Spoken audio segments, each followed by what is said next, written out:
Hi hello నమస్తే welcome to పూర్వలోకాల right ఇక రోజువారీ దినపత్రికలు చూస్తూనే ఉన్నాము. అదేవిధంగా అందులో ఉన్న కొన్ని ముఖ్యాంశాల విషయాల గురించి కూడా మాట్లాడే ప్రయత్నం చేస్తున్నాం. అదేవిధంగా కొద్దిపాటి విశ్లేషణ అయితే జరపడం జరుగుతుంది. మరి అదేవిధంగా ఇవాళ ఏదైతే కొన్ని దినపత్రికలలో మరి కొన్ని ముఖ్యాంశాలు అంటే ఇటు రాజకీయ పరంగా కానీ లేకపోతే అటు ఉద్యోగులు నిరుద్యోగులు అదేవిధంగా రాష్ట్రంలో ఉన్న విద్య ఏ విధంగా వెళ్తుంది, విద్యార్థుల పరిస్థితులు ఎలా ఉన్నాయని చెప్పేసి కూడా ప్రతి సమాచారం కనుక్కుంటున్నాను. దాని గురించి మాట్లాడే ప్రయత్నం చేస్తున్నాం. అదేవిధంగా ఇటు ప్రభుత్వాన్ని కూడా ప్రశ్నిస్తున్నాం. సో మరి ప్రభుత్వాన్ని ప్రశ్నించినప్పుడు ఇటు నెటిజన్లు కావచ్చు లేకపోతే ప్రతిపక్ష పార్టీ కొంతమంది ముఖ్య నేతలు గారు మరి వాటిని ఏ విధంగా తీసుకుంటున్నారో అదేవిధంగా ప్రభుత్వంలో ఉన్న ప్రజలకు కానీ లేకపోతే ఇటు విద్యార్థులకు కానీ ఉద్యోగులకు నిరుద్యోగులకు మరి ఇది ఎంతవరకు సహాయపడుతుందని చెప్పేసి కూడా మనకు చాలామంది సోషల్ మీడియా నెటిజన్లు మాట్లాడుకుంటున్నారు. అదేవిధంగా చర్చ అవుతుంది. ఏదేమైనప్పటికీ కూడా తప్పకుండా మరి ప్రతిరోజు సమస్యను తీసుకొచ్చినప్పుడు దాన్ని పరిష్కరించే మార్గంలో వెళ్తే ఇంకా బాగుంటుందని చెప్పేసి కూడా మనం ఈ సందర్భంగా కోరుకోవడం జరుగుతుంది. ఇంకా రైట్ మొత్తానికి దినపత్రికలో ఉన్న అంశాలను చదివే ప్రయత్నం చేద్దాం. దాని తర్వాత కొంచెంసేపు చర్చిద్దాం.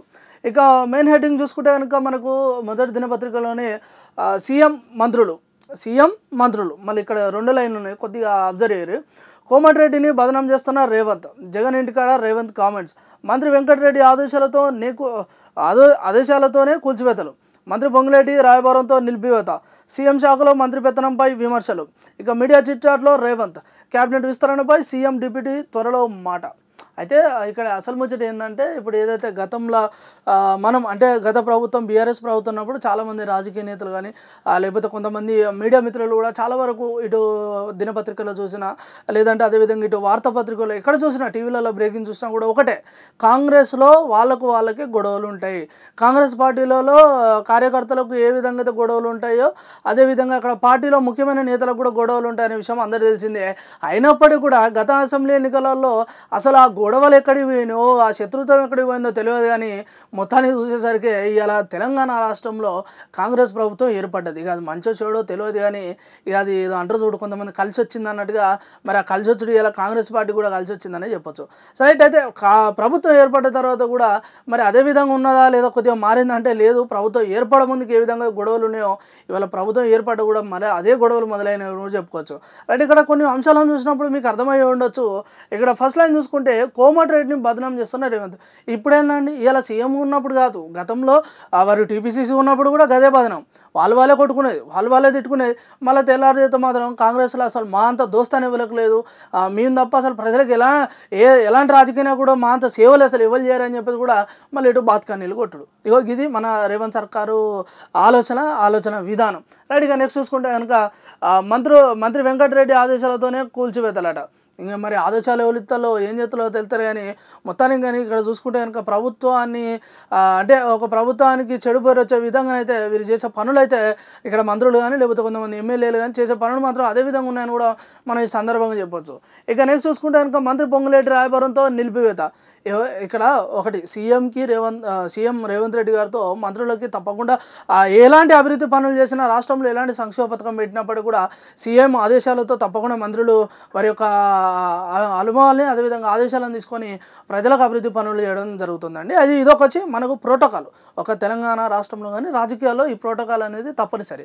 అయితే మన దగ్గర ఏంటంటే అసలు ఈ ప్రోటోకాల్ అనేదానికి అర్థం లేకుండా పోతుంది ఈ కాంగ్రెస్ ప్రభుత్వం అని చెప్పి చాలామంది అంటున్నారు. ఎందుకంటే ఇక్కడ చూడండి వాళ్ళు అంటే ఒక మంత్రి ఇంకో మంత్రి చెప్పడం, మంత్రి డైరెక్ట్ సీఎంతో మాట్లాడడం, ఇవన్నీ ఇలాంటివి జరుగుతున్నాయి ఈ కాంగ్రెస్ ప్రభుత్వంలో. ఇక సీఎం శాఖలో మంత్రి పెత్తనంపై విమర్శలు.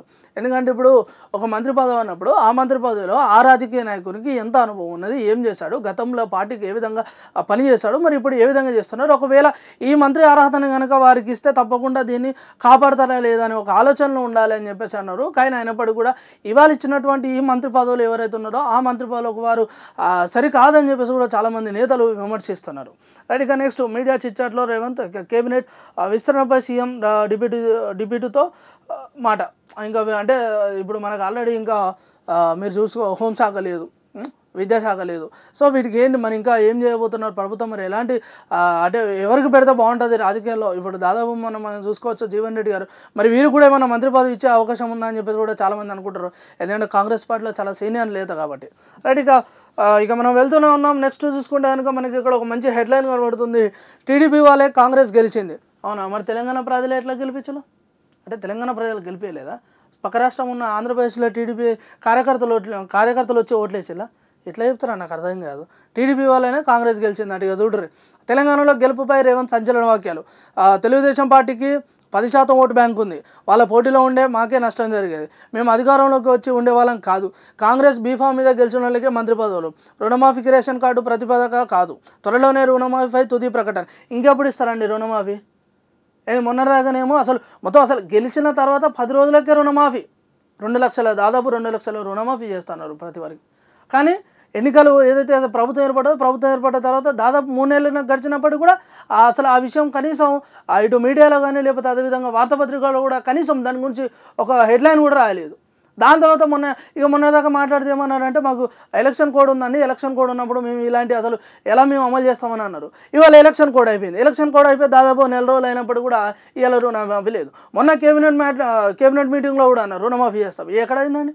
ఏ రైతుకు వచ్చిందండి? ఇది మన దగ్గర నడిచే కథ. తెలుగుదేశం పార్టీకి అంటే 10% ఓటు బ్యాంక్ ఉంటే మరి ఇవాళ తెలంగాణలో ఈ కాంగ్రెస్ ప్రభుత్వం ఎట్లా గెలిచింది? అంటే బీఆర్ఎస్ వైఫల్యం ఉండడం వలన, లేదంటే ఏదైతే బీజేపీ సెంట్రల్లో గెలిచినటువంటి భారతీయ జనతా పార్టీ అంటే తెలంగాణలో అంత గట్టి స్థానంలో లేదంటారు. అంటే వాళ్ళకి అంత సిద్ధాంతం లేకుండా వాళ్ళు ఇవాళ దాదాపు పోయిన గతంలో చూసుకుంటే కనుక 4, ఈసారి మళ్ళీ 4 అదనంగా. సో మరి దాదాపు 8 సీట్లు గెలిచినప్పటికీ ఇవాళ రాష్ట్రంలో బీజేపీ అనేది చాలా గట్టిగా ఉంది. అదేవిధంగా చాలా మంచి ఎట్లాంటి ఒక సునామీలాగా కూడా పోతుంది. ఒకప్పుడు కాంగ్రెస్కి బీఆర్ఎస్ వ్యతిరేకం అనేది, కానీ వాళ్ళ కాంగ్రెస్కు మళ్ళీ గట్టి పోటీ ఇస్తుందంటే అది బీజేపీ పార్టీ అని చెప్పుకోవచ్చు. కేవలం తెలుగుదేశం పార్టీ టీడీపీ వాళ్ళే కాంగ్రెస్ గెలిచిందని చెప్పేసి ఇట్లా అన్నాడు. సో దీని తర్వాత మళ్ళీ ఇటు ప్రతిపక్ష నేతలు కానీ చాలామంది ముఖ్యమైన కీలక నాయకులు కూడా అసలు ఇది కరెక్ట్ కాదు, ఇది సరైనది కాదు, అసలు వారు సీఎం పదవిలో ఉన్నప్పుడు కూడా ఎలా పడితే అలా మాట్లాడుతున్నారు కానీ మాట్లాడేదానికి అర్థం లేదని చెప్పేసి కూడా వారు చాలా సందర్భంలో మాట్లాడడం జరుగుతుంది. రైట్, ఇక మరొక హెడ్లైన్ చూసే ప్రయత్నం చేద్దాం. ఇక పార్టీనే నాయకులను తయారు చేస్తుంది. ఇక్కడ ఒకటండి, మామూలుగా మన మీడియాని కాకుండా దాదాపుగా ఎవరైతే ఇప్పుడు ఇటు బీఆర్ఎస్ చాలా అసలు కనుమరుగైపోయిందని కూడా చెప్పొచ్చు తెలంగాణ రాష్ట్రం. ఒకప్పుడు గులాబీ మయం అనేది ఇప్పుడు మాయం అయిపోతున్నది ఈ బీఆర్ఎస్ పార్టీ. అయితే ఎంత మాయమైనప్పటికీ కూడా ఎంతమంది ఎమ్మెల్యేలు ఏదైతే అధికార పార్టీ ఉందో అధికార పార్టీలో చేరినప్పటికీ కూడా మీరు ఎలాంటి కంగారు పడొద్దు, ఎవరు అధైర్యపడొద్దు, తప్పకుండా బీఆర్ఎస్ ప్రభుత్వం మళ్ళీ తెలంగాణ రాష్ట్రంలో పూనుకోబోతుందని చెప్పేసి కూడా మాజీ ముఖ్యమంత్రి వర్యులు కేసీఆర్ గారు ఎప్పటికప్పుడు ధైర్యం ఇస్తూనే ఉన్నారు, అదేవిధంగా చెప్తూనే ఉన్నారు. సో మరి చూడాలి. అయితే వారు ఎందుకన్నారు అంశాన్ని కూడా మనం ప్రయత్నం చేద్దాము. నాయకులు పార్టీని ప్రభావితం చేయరు, యువ నేతలను పార్టీ సృష్టిస్తుంది. పార్టీ నేతలకు స్పష్టం చేసిన కేసీఆర్. ఆత్మీయ సమావేశాలకు 3 రోజుల విరామం. అయితే ఇక్కడ కేసీఆర్ గారి యొక్క ఆలోచన ఏంటంటే ఇవాళ పార్టీలో ఎంతమంది సీనియర్ నాయకులు ఉన్నారు, ఏం చేస్తున్నారు, రేపు పొద్దున వీరి వల్ల ఏమవుతుంది అనే విషయం పక్కన పెట్టేసి ఇవాళ పార్టీల నుంచి వాళ్ళు పోయేటోళ్ళు ఓనియండి, వాటితో మనకు వచ్చేది ఏం లేదు.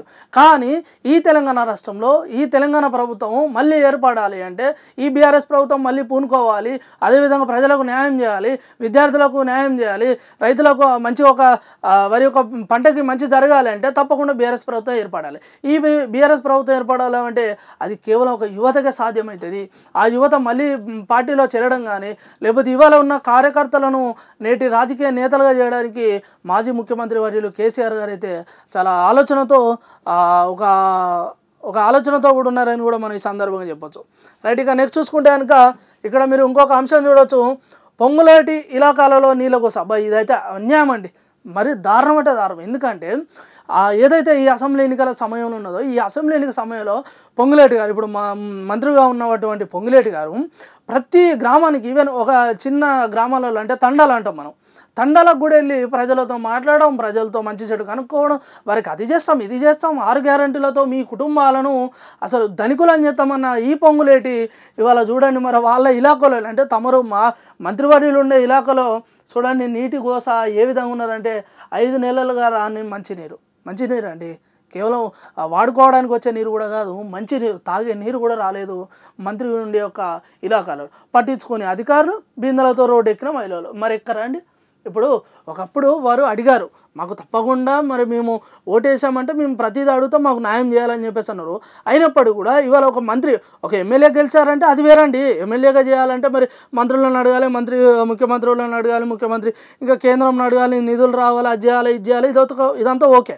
కానీ ఒక మంత్రిగా మీరున్నప్పటికీ కూడా ఇవాళ కనీసం మీ ఇలాకాలో మంచినీరు సదుపాయం లేదంటే ఇది ఎంత ఘోరం, ఇది ఎంత ఆశ్చర్యకరం అని చెప్పేసి కూడా మనం ఈ సందర్భంగా మాట్లాడుకోవచ్చు. మరి దీని గురించి తప్పకుండా పొంగులేటి గారు ఆలోచించి ప్రత్యేకించి అక్కడ ఆ మహిళలకు కానీ లేకపోతే అక్కడ ఉండే అక్కడ జీవించే ప్రజలకు కూడా తప్పకుండా న్యాయం చేయాలని చెప్పేసి కూడా మనం ఈ సందర్భంగా కోరుకుంటున్నాం. ఇక రైట్ నెక్స్ట్ చూసుకుంటే కనుక 5 రోజుగా ఢిల్లీలోనే సీఎం. ఎందుకంటే ఢిల్లీలో తెలంగాణ రాష్ట్రంలో అన్ని మంచిగా ఉన్నాయి, తెలంగాణ రాష్ట్రంలో అభివృద్ధి పనులు కొనసాగుతున్నాయి, తెలంగాణ రాష్ట్రంలో రాజకీయాలు అన్ని మంచిగా ఉన్నాయి, ఆరోపణలు జరగట్లేదా, అవినీతి జరగట్లేదా, అసలు హత్యలు జరగట్లేదా, సంఘటనలు లేవా, అసలు ఏం లేవు, మొత్తం ప్రశాంతంగా ఉన్నదండి అక్కడ ఆ కేంద్రంలో ఉండడానికి అని చెప్పేసి చాలామంది నెటిజన్లు అడుగుతున్నారు. ఇవాళ మనం అన్నమాట కాదు, సోషల్ మీడియా నెటిజన్లు అంటారు మరి. రైట్, మంత్రివర్గ విస్తరణపై అధిష్టానంతో చర్చలు, పీసీసీ పదవిపైన పెద్దలతో డిస్కషన్, తన వర్గానికే పీసీసీ పదవి వచ్చేలా మంతనాలు, చేరికలతో ఢిల్లీలో బిజీగా ఉన్న రేవంత్ రెడ్డి. రాష్ట్రంలో గాలిలో దీపంలా పాలన. మరి అట్లనే ఉన్నది ఇప్పుడు రాష్ట్రంలో.